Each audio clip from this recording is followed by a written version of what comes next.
Ya, selamat pagi.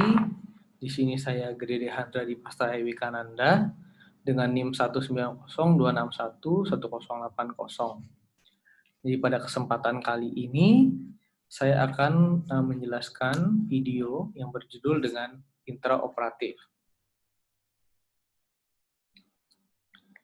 Jadi intraoperatif atau yang biasa disebut dengan intradurante operasi merupakan fase yang dimulai ketika pasien masuk ke ruang bedah hingga pasien dipindahkan ke ruang pemulihan selesai pembedahan berlangsung. Nah, jadi untuk manajemen intraoperatif ini sendiri itu yang pertama kali yaitu dengan uh, monitor intraoperatif atau memonitoring pasien pada saat perjalanan operasi berlangsung.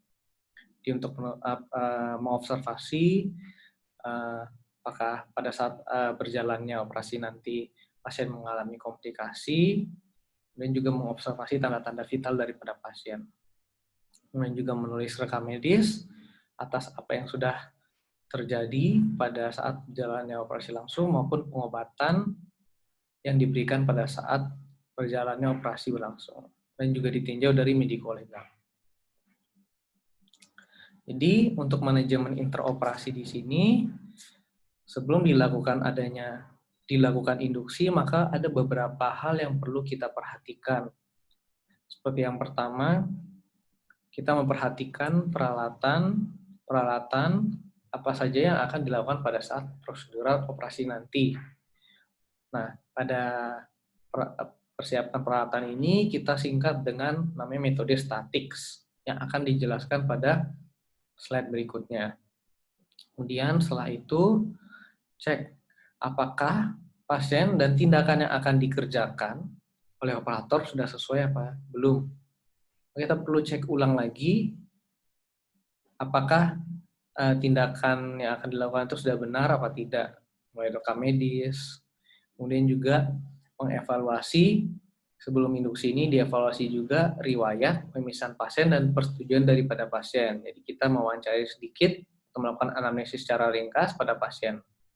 Dan setelah itu kita melakukan pemberian pramedikasinya. Nah, yang pertama, sebelum kita melakukan tindakan intraoperatif, ada baiknya kita mengecek perlengkapan untuk nanti dilakukan pada saat operasi, apakah sudah lengkap atau tidak.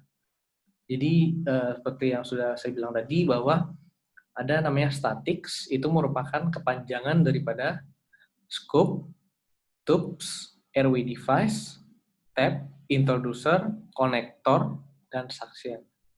Jadi ini merupakan alat-alat yang akan digunakan pada saat mengintubusi pasien pada saat intraoperatif sedang berlangsung. Jadi S yang pertama yaitu scope atau dengan laryngoskop. Nah, jadi untuk laryngoskop ini itu dibagi menjadi dua. Ada yang dengan jenis Miller dan ada juga yang dengan jenis Mac. Apa perbedaannya? Jadi bisa kita lihat pada gambar. Untuk yang jenis Miller. Jenis Miller ini, jika kita lihat, itu blade-nya lurus dan lebih tipis. Ini dianjurkan dipakai pada neonatus ataupun bayi, pada saat operasi neonatus ataupun bayi. Kemudian, kalau yang jenis Mac, kita bisa lihat blade-nya itu lebih melengkung dan lebih lebar, lebih tebal. Di mana ini digunakan untuk anak yang lebih besar dan pada pasien-pasien dewasa. Antara Miller dan Mac juga memiliki berbagai ukuran-ukuran, tergantung daripada umur pasien. Kemudian yang T yaitu adalah tube. Tube merupakan pipa yang dipasang ke dalam trakea melalui mulut atau hidung. Dan pemasangan ini itu dibantu dengan laryngoskop. Jadi ada dua jenis tube, ada endotracheal tube dan LMA atau laryngeal mass airway. Jadi bisa dilihat pada gambar perbedaannya seperti itu. Kemudian A-nya yaitu airway device. Airway device ini juga dibagi lagi menjadi dua. Ada yang sukup wajah dan ada yang oropharynx tube atau kita kenal dengan namanya Gudel. Untuk yang sukup muka atau sukup wajah, itu dia berfungsi untuk menyungkup muka pasien, khusus pada daerah mulut dan hidung pasien, agar oksigen atau pengobatan yang kita berikan secara inhalasi tidak bocor. Jadi sudah disesuaikan dan mempunyai ukuran-ukuran sesuai dengan kelompok usia pasien. Kemudian orofaring tube atau gudel juga berfungsi sebagai alat yang membantu untuk pembukaan jalan nafas, di mana gudel ini tidak boleh digunakan pada pasien yang sadar maupun setengah sadar, karena dia dapat membuat pasien adanya refleks muntah. Pasien juga bisa batuk, dan ini malah menjadi komplikasi aspirasi nantinya. Kemudian T-nya yaitu tap atau plester, ini untuk memfiksasi tube yang sudah berhasil masuk ke glotis atau masuk ke trakea. Jadi seperti kita bisa lihat, tap itu fungsinya untuk fiksasi agar tube-nya nanti tidak lepas. Kita fiksasi pada bagian kulit pasien, kemudian kita kelilingi tube dan kita fiksasi lagi. Kemudian ada introducer. Introducer ini merupakan alat yang membantu untuk mengarahkan tube jika pada saat intubasi nanti agak sedikit susah untuk mengarahkan ujung tube menuju ke glotis, maka kita bantu dengan introducer. Introducer ini bersifat kaku, jadi tube-nya bisa kita arahkan dengan gampang jika kita menggunakan introducer ini. Kemudian juga ada konektor. Konektor seperti kita lihat, ada gambar. Konektor yang berada pada ujung daripada tube ini merupakan alat yang berfungsi menghubungkan tube itu dengan mesin anestesi, seperti ventilator misalnya, atau juga dengan amobag. Kemudian yang terakhir yang tidak kalah penting itu juga suction. Suction ini berfungsi untuk membersihkan jika pada jalan nafas pasien adanya mukus ataupun sekret yang dapat memperparah adanya obstruksi. Jadi ini sangat-sangat penting. Nah, ini merupakan alat statik jika kita kumpulkan. Jika dikumpulkan seperti ini, dan perlu disiapkan sebelum tindakan intraoperatif berlangsung. Kemudian, apa saja yang dikerjakan pada saat intraoperatif? Contohnya yang pertama, kita pastinya memonitoring pasien, kemudian posisi pasien, kita posisikan, pemilihan anestesi, induksi anestesi secara umum, kemudian anestesi jalan nafas, manajemen jalan nafas, pemilihan anestesi, terapi cairan, dan bagaimana manajemen pembangunan dan pemulihan pada pasien. Nah, yang pertama yaitu monitoring pasien. Jadi, secara rutin, umumnya pada saat intraoperatif itu sedang berlangsung, pasien itu perlu dimonitoring secara rutin. Umumnya dengan EKG, kemudian observasi tensi secara berkala dengan NIBP atau non-invasive blood pressure, kemudian dengan pulse oximetry, dan end-tidal CO2. Di mana monitoring ini yang secara umum ini dapat kita temukan pada alat monitoring pada ruang OK. Kemudian gambarnya seperti pada gambar, itu contoh alat monitoringnya. Kemudian kita dapat juga melakukan monitoring khusus yang disesuaikan dengan kebutuhan pasien. Seperti pasien dengan monitoring khusus seperti penggunaan arterial line misalnya. Nah, kemudian kita memposisikan pasien. Jadi posisi pasien itu umumnya diposisikan secara supin ya, atau terlentang. Di mana posisi supin ini merupakan posisi saat induksi pertama kali dilakukan. Kemudian diikuti dengan posisi-posisi lainnya tergantung daripada tindakan apa yang akan dilakukan. Tergantung daripada dokter bedah yang akan melakukan operasi. Jadi posisi-posisi lain itu seperti apa? Contohnya yang pertama ada posisi Trendelenburg. Seperti pada gambar, kita bisa lihat posisi Trendelenburg itu, jadi kepala lebih rendah daripada kaki. Kita gunakan posisi seperti ini pada pasien dengan syok, hipotensi, ataupun pembedahan perut. Kemudian ada juga dengan posisi reverse Trendelenburg. kebalikan daripada posisi Trendelenburg. Jadi posisi reverse Trendelenburg ini itu kaki lebih rendah daripada kepalanya.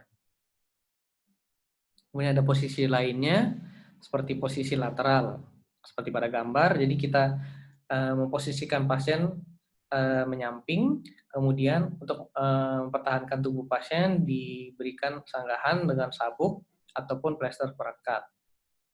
Dan juga ada posisi litotomi, yaitu berbaring terlentang dan mengangkat kedua kaki dan menariknya ke atas bagian perut. Jadi seperti pada gambar, posisi litotomi ini umumnya dilakukan pada saat prosedural pembedahan reproduksi maupun urologi. Contohnya pada ibu hamil, kemudian pada saat proses persalinan, dan juga pada saat wanita yang memasang kontrasepsi. Kemudian juga ada dengan posisi pronasi, kebalikan daripada posisi supinasi, yaitu posisi pronasi itu pasien seperti tidur tengkurap, dan biasanya dilakukan pada saat pembedahan pada bagian belakang pasien, contohnya pembedahan tulang belakang, seperti itu. Kemudian juga ada posisi sitting atau posisi duduk, jadi pasien diposisikan duduk, dan ini biasanya dilakukan pada prosedural operasi bedah saraf, neurosurgery, untuk melakukan pembedahan pada bagian kranial, bagian posterior. Jadi untuk lebih memudahkan bedah saraf untuk membedah bagian kranial posteriornya. Nah, pemilihan anestesi sendiri dibagi lagi jadi 4 bagian. Yang pertama ada general anestesi, regional anestesi, lokal anestesi, dan combined anestesi. Yang pertama yaitu general anestesi. Jadi general anestesi itu menciptakan ketidaksadaran secara utuh, atau kita bilang yaitu dengan bius total. Jadi ini bisa dilakukan dengan induksi intravena maupun inhalasi. Jadi untuk general anestesi ini yang kita harapkan itu mendapatkan 4A. 4A anestesi. Yang pertama itu ada lack of awareness atau tidak sadar, amnesia, tidak ingat, analgesia, tidak terasa, dan akinesia, tidak bergerak.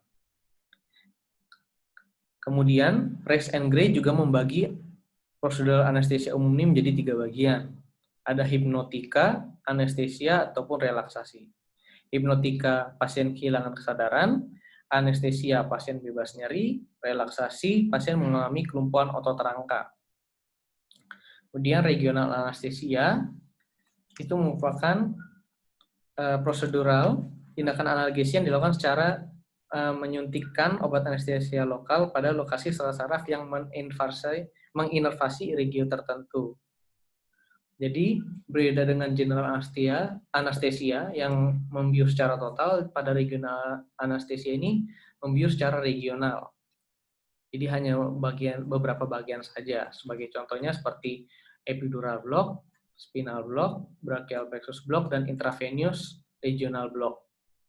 Dan juga ada lokal anestesi. Lokal anestesi ini digunakan pada operasi non-invasif. Dan biasanya pada lokal anestesi ini dilakukan tidak oleh dokter anestesi, melainkan dokter bedahnya langsung.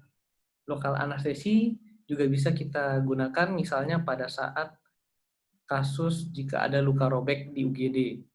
Kita bisa membius pasien dengan menggunakan lokal anestesi dengan lidocaine. Jadi dibius pada daerah tertentu saja yang akan dilakukan tindakan. Contoh pada luka robek. Kemudian juga ada anestesi kombinasi, yaitu merupakan anestesi yang dikombinasikan. Kemudian untuk induksi, untuk masuknya induksi itu juga dibagi menjadi 4 jalur. Yang pertama ada induksi intravena, kedua induksi inhalasi, ketiga induksi intramuskular, dan keempat induksi rektal. Yang pertama induksi intravena, karena melalui intravena tentunya maka kita melalui selang infus, di mana ini merupakan prosedur yang paling sering, dan pasien akan tertidur secara perlahan biasanya. Kemudian pada induksi inhalasi, sini kita juga lumayan sering memakai inhalasi, dan di mana inhalasi ini dipakai jika anak tidak kooperatif dan susah untuk digunakan intravena, kemudian pasien-pasien dengan fobia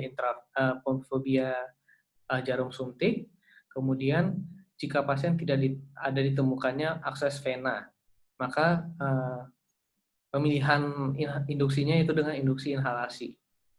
Kemudian dengan induksi intramuskular, ini digunakan pada anak-anak yang tidak kooperatif. Biasanya disuntikan di deltoid, dan contoh obatnya itu seperti ketamin. Kemudian ada induksi rektal, merupakan induksi yang sangat jarang dipakai, itu biasanya dilakukan pada anak yang tidak kooperatif. Kemudian obat yang dipakai itu ada tiopental dan methohexital. Setelah dilakukan induksi, maka hal yang perlu kita lakukan selanjutnya itu manajemen jalan nafas. Jadi manajemen jalan nafas ini untuk melakukan intubasi itu terbagi menjadi dua. Ada dengan metode jaw thrust maneuver maupun head tilt chin lift maneuver. Pada metode jaw thrust maneuver seperti pada gambar, itu dokter mengangkat dagu pasien ke atas, kemudian membuka lebar mulut pasien, sehingga jalan nafas dapat dengan mudah untuk terbuka. Di mana prosedural ini bagus untuk digunakan, terutama pada pasien-pasien dengan adanya cedera leher ataupun cedera servikal. Kemudian yang kedua, ada juga dengan menggunakan head tilt chin lift maneuver. Jadi, prosedural head tilt chin lift maneuver ini berbeda dengan jaw thrust maneuver. Tidak bisa digunakan pada pasien-pasien dengan cedera leher ataupun cedera servikal, karena pada manajemennya, pada saat melakukannya, dokter akan mengekstensikan leher daripada pasien, kemudian membuka dagu dari pasien. Hal ini jika dilakukan pada pasien-pasien dengan cedera servikal ataupun cedera leher, dapat membahayakan sistem saraf pada servikal itu sendiri. Nah, kemudian sesudah diberi induksi dan diberikan intubasi, kemudian juga sudah diberikan obat-obat tidur atau obat-obat pelumpuh otot, maka pasien perlu adanya pemeliharaan. Jadi, baik obat intravena maupun obat inhalasi itu bekerja 1 jam. Dan setelah 1 jam, barulah harus diberikan obat-obat untuk mendukung jalannya intraoperatif. Jadi obat-obat pemeliharaan seperti contohnya anestesi inhalasi atau sevoflurane gitu. Nah, kemudian yang terakhir, jika tindakan operatif sudah selesai, maka pasien akan bangun dan sadar dari pemulihan. Dan pada saat ini anestesi akan menghentikan obat anestesinya dan mengekstubasi tube dari trakea. Nah, pada saat prosedural ini, maka perlu kita lihat apakah pasien sudah benar-benar bangun, kesadarannya kita lihat dari GCS-nya apakah sudah E4, V5, M6, dan apakah pasien sudah kompos mentis.